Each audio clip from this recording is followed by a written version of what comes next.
জুলাই ঘোষণাকে সংশোধন করতে হবে। আমাদের 24-এর গণ-অভ্যুত্থানের প্রেক্ষাপট টানতে গিয়ে অনেক ঐতিহাসিক সত্যকে আপনারা এড়িয়ে গিয়েছেন। জুলাই ঘোষণাতে সাতটা চত্বরে ওলামায়ে কেরাম ইসলামের জন্য যে কুরবানি দিয়েছেন সেই ইতিহাস আনা হয়নি। সেখানে পিলখানার সেনা হত্যার কাহিনী আনা হয়নি। আলেম ওলামা ইসলামী জনতার যে ঐতিহাসিক অবদান জুড়ে অভ্যুত্থান ছিল সেটাও আনা হয়নি। আপনারা এটাকে সংশোধন করবেন। তারপর জুলাই সনদ, জুলাই চার্টার নিয়ে ন্যাশনাল কনসেনসাস কমিশন সকল রাজনৈতিক দলকে নিয়ে চেষ্টা চালিয়ে যাচ্ছেন।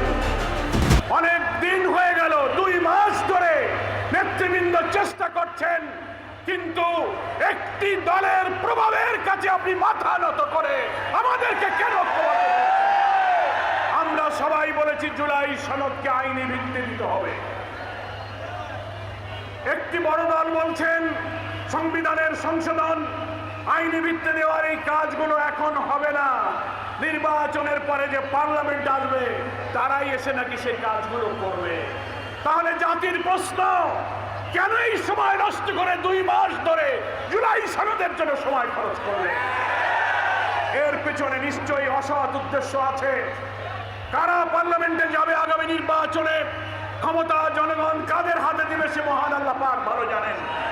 তার আগে, ক্ষমতায় যাওয়ার আগে যারা দোকানপাট, টেম্পল স্ট্যান্ড, বাজারঘাট দখল শুরু করেছেন তারাই জোর করে ক্ষমতায় যাওয়ার ফন্দি ফিকিরের জন্যই জুলাই সনদের আইনের বাস্তবায়নকে আপনারা বিলম্বিত করছেন।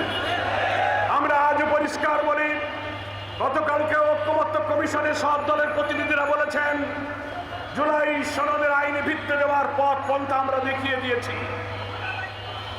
পিআর পদ্ধতি ছাড়া বাংলাদেশে নিরপেক্ষ নির্বাচন হবে না।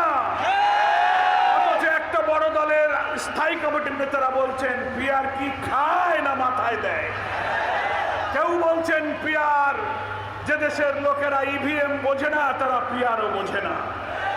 আমরা আশ্চর্য হই, রাজনৈতিক নেতৃত্বের প্রজ্ঞার, চিন্তার, দূরদর্শিতার এত সংকট, আপনি ইভিএম মেশিনের সঙ্গে পিআরের তুলনা করেন। ইভিএম হচ্ছে একটা মেশিনের নাম, ইলেকট্রনিক ভোটিং মেশিন। সেটা হলো একটা মেশিন, একটা যন্ত্র। আর পিআর হচ্ছে প্রপোর্শনাল রিপ্রেজেন্টেশন। সকল ভোটারের মূল্যায়নের মধ্য দিয়ে কালো টাকা, পেশি শক্তি, কারচুপিকে বন্ধ করে একটা পার্লামেন্টে, একটা উন্নত পার্লামেন্টে সকলের অংশীদারিত্বের ভিত্তিতে নিরপেক্ষ নির্বাচনের ব্যবস্থার নাম হচ্ছে পিআর পদ্ধতি। পৃথিবীর 90টি দেশের বেশি জায়গায় পিআর পদ্ধতি চালু আছে। সেই পদ্ধতির মধ্যেও 6-7-8টা পদ্ধতি আছে। বাংলাদেশের উপযোগী যে কোনো একটা পদ্ধতি বাছাই করে পার্লামেন্টের প্রস্তাবিত আপার হাউস, লোয়ার হাউস 2 জায়গাতে পিআর মানতে হবে।